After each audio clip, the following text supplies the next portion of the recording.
اللہ الرحمن الرحیم۔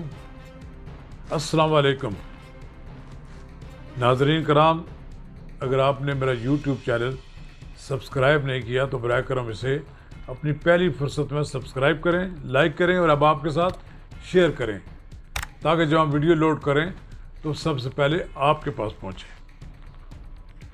ناظرین کرام، اس وقت ملکی سیاست میں سب سے بڑا مسئلہ یہ سمجھا جا رہا ہے کہ D G I S I کی تقرری میں اتنی تاخیر کیوں ہوئی ہے۔ جیسا کہ سب کو معلوم ہے کہ آئی ایس پی آر نے ایک نوٹیفیکیشن جاری کیا جس کے تحت بتایا گیا کہ ڈی جی آئی ایس آئی سمیت کچھ اور تبادلے ہوئے ہیں، لیکن معلوم ہوا کہ وزیر اعظم نے ڈی جی آئی ایس آئی کا تقرری کا نوٹیفیکیشن جاری کرنے میں لیت و لال سے کام شروع کر دیا۔ ایسا ہوا نہیں کہ ایک بار فوج نے کوئی اعلان کیا ہو اور پھر اس کے عمل درآمد میں کوئی رکاوٹ ہو، لیکن لگتا یہ ہے کہ سارا کھیل عمران خان صاحب نے خود بگاڑا ہے۔ وزیر اعظم کی خواہش پر تقرریاں بھی ہوتی رہی ہیں، وزیر اعظم کی طرف سے جاری کیا گئے نوٹیفیکیشن پر ہی D G I S I کی تقرری ہوتی ہے، لیکن آرمی چیف اور وزیر اعظم کے درمیان اتنی ایکویشن ہوتی ہے کہ کوئی ایسا اعلان آرمی چیف کی طرف سے یا فوج کی طرف سے نہیں ہوتا جس کی وزیر اعظم کی طرف سے آشیرواد حاصل نہ ہو، منظوری حاصل نہ ہو۔ لیکن پہلی بار ایسا ہوا ہے کہ وزیر اعظم D G I S I کی تقرری کی فائل دبا کر بیٹھ گئے اور پھر ان کے لیترے، پھر ان کے ترجمان، پھر ان کے وی لاگرز اب جو ڈیمیج ہوا ہے فوج کے اور وزیر اعظم کے درمیان تعلقات کو، اس کو ریپیئر کرنے کی کوشش کر رہے ہیں، لیکن ایسا ہوتا نہیں ہے۔ اس طرح کے کاموں میں پھر سر جاتے ہیں، حکومتیں جاتی ہیں۔ آپ نے ماضی میں دیکھا میاں نواز شریف نے فوج کے ساتھ تصادم کیا تو انہوں نے ان کا حکم ماننے سے انکار کر دیا۔ 12 اکتوبر 99 کو فوج نے ٹیک اوور کر لیا، پھر اس کے بعد بھی ڈان لیکس ہوئی، پھر اس کے ہر مشکل میں فوج ان کو نکالنے کی پوری کوشش کرتی رہی ہے، لیکن معلوم نہیں کہ ڈی جی آئی ایس آئی کے تبادلے پر وہ کیوں اس طرح کھڑے ہو گئے ہیں سامنے کہ ابھی تک تو یہی نظر آتا ہے کہ وہ ماننے میں لیت و لال سے کام لے رہے ہیں اور نوٹیفیکیشن جاری کرنے میں دانستہ دیر کر رہے ہیں۔ اس میں کون سی مشاورت اور کون سا کوئی پلاؤ پکنا ہے جس میں بڑی دیر لگنی ہے کہ اسے جاری کرنے میں دیر لگ رہی ہے؟ ممکن ہے کہ جب ہم یہ لوڈ کر رہے ہوں، جب تک کہ ہم یہ ویڈیو لوڈ کر رہے ہوں اس وقت تک کوئی نوٹیفیکیشن بھی آ جائے، لیکن مجھے تو نہیں لگتا ابھی تک۔ صورتحال اتنی خراب ہو گئی ہے کہ اس سے اب اپوزیشن کوئی فائدہ اٹھا سکتی ہے۔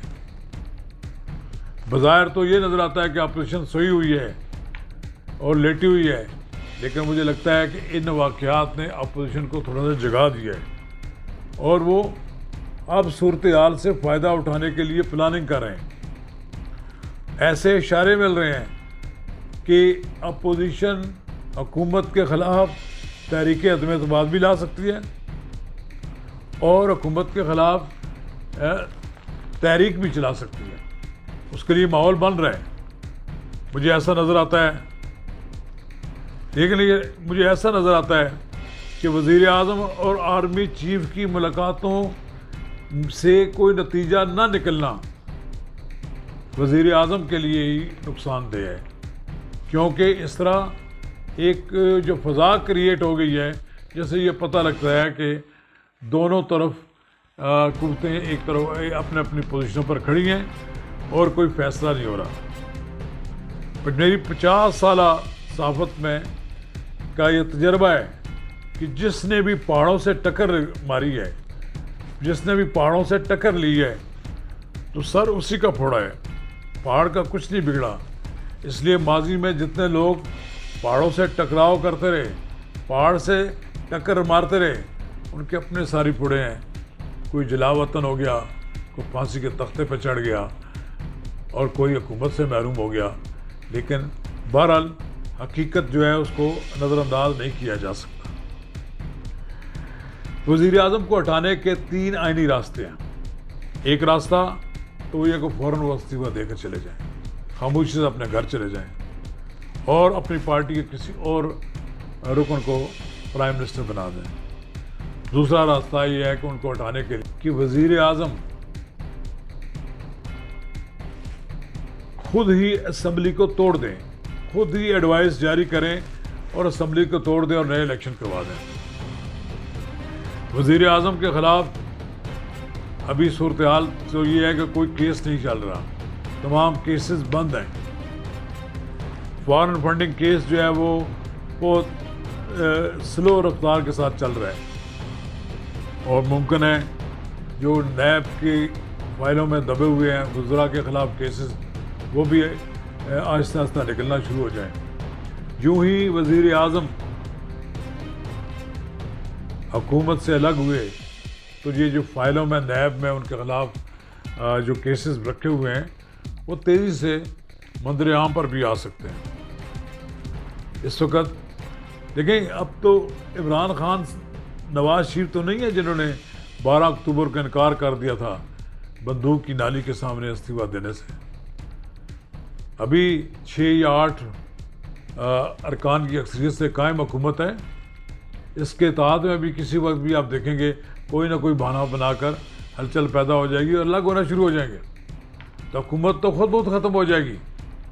اور اچانک کسی دن آپ یہ سنیں گے کہ صبح تحریک عدم اعتماد وزیر اعظم کے خلاف فائل کر دی گئی ہے، اس کے بعد وزیر اعظم اسمبلی بھی نہیں توڑ سکیں گے. بہرحال نواز شریف لندن میں بیٹھے ہیں. نواز شریف اور اسٹیبلشمنٹ کے درمیان رابطوں کے بارے میں بھی کیا سرائیاں کی جا رہی ہیں. کہا جا رہا ہے کہ معاملات طے ہو گئے ہیں. ممکن ہے اس میں کوئی حقیقت بھی ہو، لیکن جہاں تک مجھے معلوم ہے کہ یہ 12 اکتوبر 1999 کا جو دن تھا، دانستہ جان بوجھ کر مسلم لیگ نون نے نہیں منایا. شاید وہ ایک پیغام دینا چاہتے تھے کہ وہ فوج کے ساتھ، اسٹیبلشمنٹ کے ساتھ کوئی مزید ماضرائی نہیں کرنا چاہتے. یہ اس لیے آپ نے دیکھا بھی ہوگا کہ جتنی بھی تاریخیں ہوئی ہیں اب اسلام آباد ہائی کورٹ میں، جن موقع پر جو مریم نواز نے پریس کانفرنسیں کی ہیں، اس میں بھی ان کی توپوں کا رخ عمران خان کی طرف تھا، اور پھر دوسرا رخ ان کا DGISI، جن کو یہاں سے ہٹا کر ان کو کور کمانڈر بنایا گیا ہے، فیض حمید صاحب. ہلچل کے دوران ہی امریکی سفارتخانہ بھی متحرک ہو گیا ہے.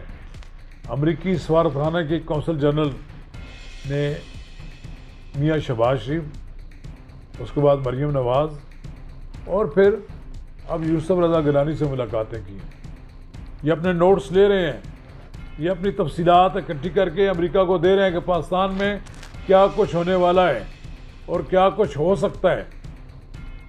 لیکن بہرحال ایک بات بڑی واضح نظر آتی ہے، مجھے قوتی اتحاد کا شیرازہ بکھرتا ہوا نظر آ رہا ہے.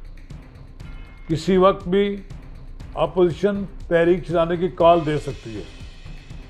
جو کام مارچ میں نہیں ہوا وہ نومبر دسمبر میں ہو سکتا ہے. اس وقت اسٹیبلشمنٹ عمران خان کو ایک سیف راستہ دے سکتی ہے کہ وہ باعزت طور پر استعفیٰ دے کر چلے جائیں. لیکن اگر انہوں نے اسٹیبلشمنٹ کی آنکھوں میں آنکھیں ڈال کر باتیں کی اور ان کی کوئی بات نہ مانی تو ان کو بھی سیاسی لحاظ سے نشان عبرت بنا دیا جائے گا. یہ بات کسی سے ڈکی چھپی نہیں ہے کہ حکومت کی گورننس ناکام ہو گئی ہے. مہنگائی اتنی زیادہ بڑھ گئی ہے کہ لوگوں کا جینا دوبر ہو گیا ہے، اور یہ سب سے بڑا ملک کا مسئلہ اس وقت بھی ہے، اور اس کی طرف حکومت کوئی توجہ نہیں دے رہی. چور چور اور ڈاکو ڈاکو کے نعرے لگا کر کب تک عمران خان لوگوں کا پیٹ بھرتے رہیں گے؟ اب تو لوگوں کے دلوں میں، ان لوگوں کے ذہنوں میں ان کی کوئی وقت نہیں رہی. ان کے سامنے اگر بات کی جائے وہ کہتے ہیں پہلے تو ہمیں روٹی دو، آٹا دو، چینی دو، گھی دو. پٹرول کی قیمتیں اتنی بڑھ گئی ہیں، اس میں تو یہ ان کے لیے اللہ تعالیٰ کا یہ عذاب ہے کہ بڑھ گئی ہیں. دنیا میں اگر تیل کی قیمتیں بڑھ گئی ہیں تو یہ ریلیف دینے کی پوزیشن میں نہیں ہے. ان کے پاس اتنے پیسے نہیں ہیں، کہیں کہ ہمارے خزانے میں اتنے پیسے نہیں ہیں کہ ہم عام آدمی کو ریلیف دے سکیں. ایک 15 دن کے بعد ایک دن 10 روپے فی لیٹر پٹرول کی قیمتیں بڑھ جائیں تو یہی حال ہوتا ہے. بہرحال نواز شریف لندن میں بیٹھے ہیں اور وہ خاموش نہیں بیٹھے ہوئے.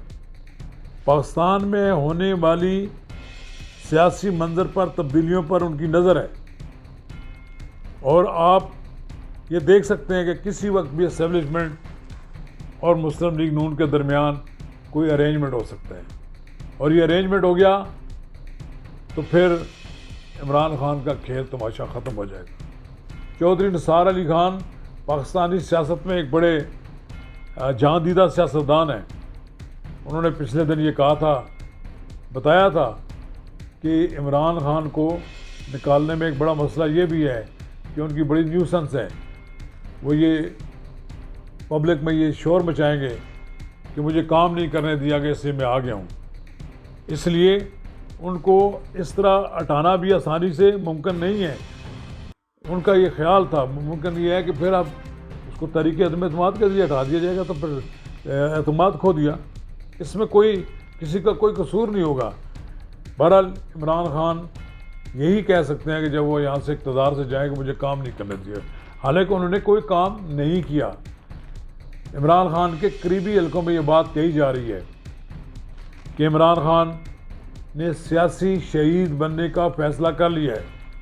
اب اپوزیشن کی لیڈر مریم نواز نے بھی یہ کہا ہے کہ ہم انہیں سیاسی شہادت نہیں دیں گے. ان کے لیے سیاسی شہادت کا کوئی راستہ نہیں چھوڑیں گے. آنے والے دنوں میں صورتحال بالکل واضح ہو جائے گی.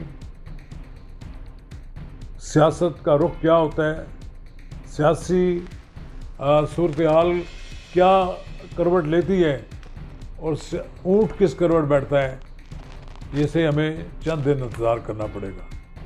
چند دنوں بعد سب کچھ واضح ہو جائے گا. عمران خان کی روانگی کا بگل بجتا ہے یا پھر کوئی اور ہوتا ہے، ہمیں اتنے چند دن انتظار کرنا پڑے گا. شکریہ.